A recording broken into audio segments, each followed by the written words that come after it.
horrible people? Horrible people? Did you say that they're killing children and they don't care? No. Okay, I think that we all have a history of listening to you and these answers, but you're on the record for a number of these statements. Despite your lack of credentials and expertise, clearly you have an agenda. It is a threat to the public health of the American people. It's clear that you are carrying out your extremist beliefs, which is why you attempted to fire Dr. Menard. Sir, we're the sickest people on earth. I'm speaking. How am I a threat? Secretary Kennedy, for the first time, we're seeing deaths from children from measles. We haven't seen that in 2 decades. We're seeing that under your watch. You are a hazard to the health of the American people. Can I respond? Going back to my time. We need to You are a hazard to the health of the American people. I think that you ought to resign. And if you don't resign, the President of the United States, who put forward Operation Warp Speed, which worked, should fire you. Thank you so much. Senator Welch. Mr. Chairman, thank you. I want to sum up, and I want to make 3 points. First, we have a healthcare affordability crisis in this country. And second, Secretary Kennedy's policies is making that affordability crisis worse, not better. And third, Mr. Chairman, the United States Senate is not doing its job. Healthcare. Citizens of the United States, our employers, our taxpayers, our families pay the most and get the least. That has been persistent and chronic, and it's not being addressed, it's being aggravated. Let me be specific. In Vermont, a family of 4 that makes $82,000 in income with premium support on Obamacare now pays $6,970 for their health care premium. That is going to increase $23,000 to $30,000. That is unaffordable, it's shocking, and it's cruel. The big beautiful bill that we're talking about, Vermonters are going to lose 45,000 families lose health care. That is going to be a hammer blow to our hospitals, because those folks who lose health care don't get a guarantee they won't get sick, and they're going to show up at our community hospitals. Our community hospitals are going to treat them, and they aren't going to be compensated. And it's why Vermont community hospitals are on a financial thin ice, and that's true that about 338 hospitals around our country are in danger of closing. Second, Mr. Chairman, I believe the Secretary made assurances to this committee, and he has not kept the promises he made. Prices have not come down, they've gone up. He assured Senator Cassidy that he would not change the standards for vaccine review. Yet since his confirmation, all 17 members of the Vaccine Advisory Board have been fired by him. He has limited the use of COVID-19 vaccine. And he has inexplicably canceled $500 million in vaccine research and funding.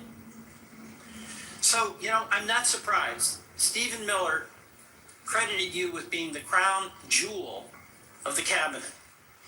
And my observation about the crown jewel of the cabinet and the policies of the folks who get rewarded are the ones who fire those in service that speak truth to power. Susan Menares, we've gone over that, fired because she refused to fire herself, staff without cause, and refused to stamp changes to the vaccine schedule without data. The head of the Bureau of Labor Statistics was fired because she gave a report with honest numbers about the job report. CIA Russia expert who'd been there for 30 years, fired after the meeting with Putin.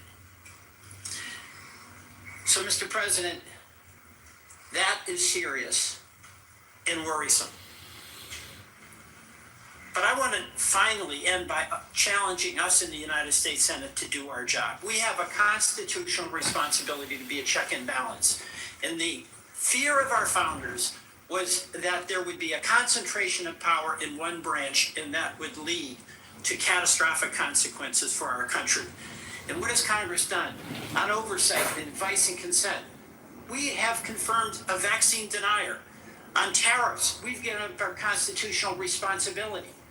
On appropriations, we're bending the knee to an administration that is rescinding and decided what to spend and what not to spend, despite what our law in a bipartisan way was passed. We cannot cede power, and there are consequences. A crumbling healthcare system, a deficit exploding, and our allies losing faith in us. You know, Mr. Secretary, in the past, you have accused some of my colleagues of being in the pocket of pharma shills. You did that with Senator Warren today. You've done it in the past with Senator Bennett and Senator Sanders. You are not a pharma shill. But I believe we have to fight pharma and bring down the prices. And Senator Cortez Masto spoke about the legislation that we now have that would reverse the $5 billion handout to Big Pharma in the One Big Beautiful Bill. And when I leave today with Senator Wyden, we are going to go to the floor and seek unanimous consent to pass our legislation that would reverse that giveaway. And I ask you to put your policy in your body where your mouth is, and join us in supporting that bill to restore price negotiation power so those pharma prices can come down from being the highest in the world to something within range of reason. Mr. Chairman, I yield back. Thank you very much. Senator Young. Welcome to the committee, Mr. Secretary. It's my intention not to raise my voice and to give you an opportunity to respond to an inquiry. I'm going to begin with long COVID. It shouldn't be a surprise to you. During each of our meetings, we've discussed my interest in making sure our government does its part to address this challenge, which afflicts, by most recent estimates, over 20 million Americans. They have been diagnosed. There are a number of others we know that go undiagnosed. Over 400 million people worldwide suffer from this at a cost of $1 trillion a year, which is roughly 1% of global GDP. This, we know, has had impacts on participation in the workforce, therefore our own GDP. So it's serious on a number of fronts. It's my hope we can come up with some therapeutics for this condition.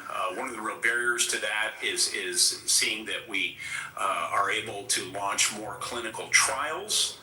I want to get your update on how the clinical trials are going, what plans you might have in the works to increase the number of clinical trials as it pertains to long COVID. Yeah, Senator, there was a project funded, a long COVID project at NIH. There was a huge amount of money spent on it. It yielded nothing. And I agree with that. Right, and I think you know that we are doing now a different approach. We're launching a long COVID consortium. We're bringing together the best doctors in the country who have developed reputations for being able to treat long COVID. And one of them is a doctor that actually... Dr. Bruce Patterson. Yeah, Bruce Patterson, and then Dr. Jordan Vaughn, also from Florida. There's a number of them who are doing spectacular things where patients are reporting extraordinary progress. We want to get them all involved all in one room. We want to identify the protocols that are working. This is something that did not happen during COVID. It was all ivory tower science, and the doctors who were on the ground were ignored. The same thing happened during the HIV crisis. Yes. And we're trying to do something different, which My time is limited. You mentioned ivory tower. And so that's a segue into a statistic that I've become familiar with over the years. It takes roughly 18 years for proven interventions, pharmacological or other types of medical interventions, to make their way out into the field. If we assume, I think a conservative estimate, 12 to 15 years until we have any really acceptable therapeutics for a long COVID, that's a cheerful estimate. Plus the 18 years until it finds its way into clinical practice, people roughly my age will pass. Actuarially speaking, they will pass before there's any acceptable therapeutic. So we need to accelerate our current activities. Can you give me a couple of things you're going to do to ensure that we accelerate our development of therapeutics? I mean, the best solution is the same kind of solutions that we should have been pursuing during COVID, which is off-the-shelf approved drugs for that are there already. Yes. So you don't it was recently reported that all the major pharma companies, I'm sorry if there's one good student exception, are serving as barriers to clinical trials. How can they repurpose? It is bizarre that that's happening. Okay, you're the Secretary of HHS. Will you be cracking down on this Yes, cooperation? yes. Thank you. Yes. Thank you so much. Will you also be exploring research partnerships with other countries, seeing as I've established this is a global challenge? Yes. Okay. And that's what we should have done during HIV. It's what we should have done during COVID. Will you also be exploring whether ARPA-H, which has different research protocols than NIH? NIH is very good at what they do, but it takes them a really long time to prove things because of their rigorous process. ARPA is more practical, right? And so one could imagine ARPA-H tackling this challenge. Will you be encouraging We're us? absolutely open to that, Senator. Okay. Will you be working with me and other members of the committee on your aggressive strategy as it continues? Yeah, and looking for good ideas everywhere. Okay, the last thing I'd like to briefly touch on with the chairman's indulgence is just recognizing the president's leadership as it relates to the appropriate use of civil commitment to deal with homelessness challenges, mental health challenges, etc. He's taking a look at these practices. This can be a difficult conversation for so many of us, but I think it is worth considering can play a more assertive role in helping people off the streets who have serious mental illness get off the streets, receive the sort of treatment they really need to be healthy. Can you provide some very brief thoughts on this topic, and maybe then I could follow up with a phone call? On the topic of Civil commitment. We can follow up, it's Mr. Secretary. mainly happening in the States, so I want to hear your ideas on it if there's something that you Yeah, I think the president said, we ought to take a look at it. If there's somebody in 20-degree below zero temperatures consistently in Washington, D.C., and they're believed to perhaps have mental health challenges, might we consider how to offer them care and in and in a controlled setting rather than allowing them to freeze to death? Might that be humane as we consider application of our laws? Follow up on that with you. all right. And Mr. Secretary, you've been here just like a minute or so under 3 hours. We appreciate that. We're not quite done yet. Senator Wyden has asked for one more round, so I said he, as the ranking member, should have the right to have one more round of 5 minutes for himself. And so, Senator Wyden, why don't you go ahead? Mr. Secretary, we'll keep this brief. I want to ask about mifepristone. I was the first member of Congress to hold a hearing on this drug, which now has served more than 7.5 million women. And of course, it is used for reproductive health and medication abortion. It has been documented again and again as safe, and people say safer than Tylenol. And the reason that I'm asking the question is that I'm getting reports that you've said you're going to conduct a complete review of mifepristone safety, and what we're hearing is it's not based on new clinical trials or data from the scientific community, but on one reviewed paper that's not a peer-reviewed paper by a political organization and Project 2025 sponsor whose stated mission is to advance an anti-abortion agenda. So what I'd like to hear today is for you to say that you'll commit that your best scientists, without bias, will be permitted to conduct this entirely unnecessary safety review. I don't see any evidence for it. You've called for it. But what I'd like to do is make sure that it's done right, and I'm very troubled by what I've heard about it. Your thoughts? You have my commitment. Okay. I will be good science and good scientists. Okay. We'll get back to you to talk about specifically how that's going to play out, but I appreciate that. Okay, one last point for you, Mr. Chairman. I'm going to ask unanimous consent to enter into the record declaration by these kids, some of them very young, who in the middle of the night, we were told by whistleblowers, are being whisked away and the like. And what I'd like to enter into the record are statements by these kids that we have learned about, and also a memo prepared by the Guatemalan government outlining the deportation effort into the record. We've been able to obtain that, and I think it's an important part of the debate. And with that, I beat my time of 5 minutes. All right, without objection. Thank you very much, Senator Wyden. And we are now at the point where I'll just make a couple very brief personal closing remarks, and then I've decided, Mr. Secretary, I said at the outset of this hearing it was going to be some partisan battling going on. That is something that's very obvious to anybody who's paid any attention to what's happened in the last 3 hours. There were several times that you were cut off, or I had to cut you off because we needed to keep moving along. And I'm not suggesting that you need to or should, but if there's anything that you felt you didn't have a chance to say, if you could briefly say it now, or if you would like, you'll have the opportunity to submit written responses to questions, which I'm going to reference in a minute, and you could make any further statements that you would like to make at that point, Beth. I think I'll have mercy on everybody here and let us adjourn. All right, wise choice. Let me just say now that senators will be allowed to submit questions to you for the record by next Thursday, September 11th, by 5 p.m. And I just want to say, Mr. Secretary, during former Secretary Becerra's tenure, responses to these kinds of questions for the record were not delivered in a timely manner. And the example I'm going to give you is that on March 22, 2023, he got here. We can't really hear.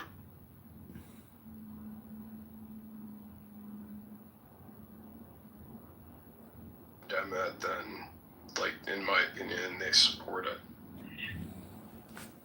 Gotcha, I understand. So you think as a mob, they should say, hey, that kind of discussion shouldn't occur. In that regard, I agree, right? So with that, all you gotta do is make a complaint, and it's against TOS, so then they'll suffer the consequences. Yeah, well, I mean, I haven't, apparently from what I've heard, though, it's people have in Talking Apes, or if you make a complaint, I've actually recorded people who have, in Talking Apes, people who have done things like harassment. There was a guy, the other guy I remember, I made a complaint for harassment in Talking Apes. His name was Seneca, I believe his name was. But if you don't believe me, Cora was there. She can confirm. No, it's not that I don't believe you, but these harassment complaints are from one person on the app to another person on the app, and that's just a violation it could be a violation of TOS depending on what is uttered or typed in side chat. So it would be up to those that monitor the TOS violations to render the consequence. Yeah. Yeah, and also there's just simply not going into the apes anymore. I mean, JCC and I'll speak for myself. I go in the apes a couple of times a week, and they attack me all the fucking time. Last thing in the world I'm going to do, well, again, it's just me. I'm not going to report them. You can go into other rooms that the same thing happens, like Chillism House. They're Yeah. constantly attacking one another and new people that come in. So now they may have. I think there's a distinction. I just want to say, like, I understand Sure. there's a distinction. Like, I just think, like, there's obviously a line that be drawn from just simply throwing insults at people and harassment and even worse, I mean, encouraging suicide. Like, if you do not condemn that in your house, then you support it. Okay, Necro, was I ever on the top when that happened? Well, I don't remember you being in those rooms when that happened, so no. Okay. Necro, did anything happen recently which caused you to recall this event that admittedly was 2, 3, 4 months ago? I mean, really, I just have, yesterday I was really just, I was frustrated with Jeremy because he's a person I've always been considered to be a friend, and the fact... You've got to be kidding me. Yeah. He's one, and replays are on. Jeremy is one of the biggest hypocritical assholes in the ape. Okay, Jeremy is one of the biggest people that insults and attacks me more than close to anybody else. Again, me, I'm not going to report him. I just press leave quietly. Jeremy's a son of a bitch. May I speak a little bit, Necro? Sure. I'll just give you my opinion. I'm 46, so maybe older than you, and well, I sound like I'm talking down to you, but I really don't mean to. What I mean to say, when I was in my 20s, I had a really hard time. For a variety of reasons. Most of it's because my house is pretty shitty. I mean, the world is full of a lot of negative people, I think. And at least personally for me, the best thing to do is avoid all the negative people and then find good people. That's just like that's the best thing that I ever did. That's the best thing I ever did in my entire life. Like, I haven't talked to my old man for 10 years because he's a liar. Everybody in my hometown knows that he's a liar. He's a drug addict and alcoholic. And since the time I was probably 6 years old, my job was to try to take care of him and get him out of trouble all the time. But there's nothing I can do to change him. And I'm sure everybody has people like this in their lives. You know what I mean? Like, you gotta, I don't know, turn up the good and turn down the bad, No, I would agree with that. Like, you can't police all the world, how everything happens. But it's like, I mean, if you have it, like, if my boss is being racist, I'm not gonna deal with that. I don't think it's good to have those people in your life, but at the very least, you should, take action against someone who is affecting everyone. Let me also state this. The event that you're talking about, someone in the apes months ago encouraging you to commit suicide. I've been going to the apes for 2 or 3 times a week minimum for the past couple of, and I've never heard it once. Now, that being said, I don't doubt that somebody a couple of months told you, but I don't want to be one to police free speech. In answer to your title of the room, I do not believe that the apes should be banned based on what you've described. Now, if they made it a daily occurrence, which clearly they have not, to encourage people to commit suicide, if that's part of their MO, their modus operandi, that's a different story.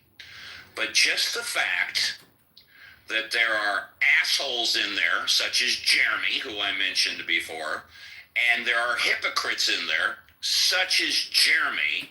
The last thing I want to do is attempt to police free speech. Because as soon as I get on my high horse and tell him that he can't or shouldn't be saying those things, then I'm restricting my right to free speech. So this is why, and again, you opened this room, I just saw it in the hallway. This is why I think the talking apes should absolutely not be banned. That's just my humble opinion. Yeah, and I mean, like I said, though, I mean, understand free speech. I don't think free speech gives you the right to encourage harm of anybody else. I mean, if you encourage somebody to commit suicide and they do the deed, then that is murder. No, it's not. I have to disagree, man, because at the end of the day, the only person that you have control over is yourself, right? That's what I was trying to get at with my whole dad thing. Well, Pure, I think there has. I can't. Pure, I think there. Well, let me just land, JCC. Okay. What I mean to say is this world's full of assholes, but it's also full of really good people. I see that you do animation and stuff. I actually went to college for graphic design. Yeah, this is not related to the topic of someone influencing someone to end their life, right? So you're deviating. I am. Well, let me focus in then. Let me focus in. Okay, try to wrangle it up. So what I'm saying is there's so many assholes in this world, they're going to give you all sorts of bad advice. Best thing is, like, you know what I mean? Just avoid those fuckers and really go out of your way to look for good people. I mean, that's, okay, great. That's the best thing I could say, right? Yes, that's good advice, Pure. But what I was going to say, supporting what Necro says, people can.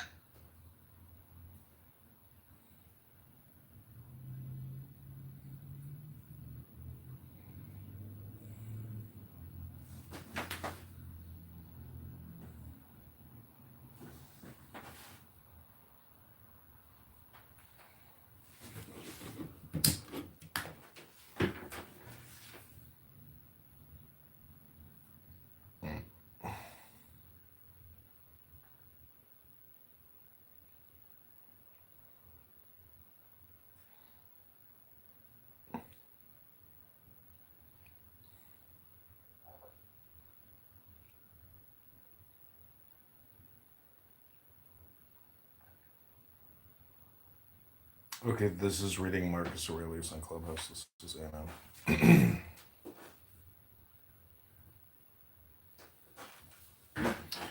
The reason why I'm doing this room is I have to do a lot of work, and so I'm basically going to stop recording Clubhouse for a while.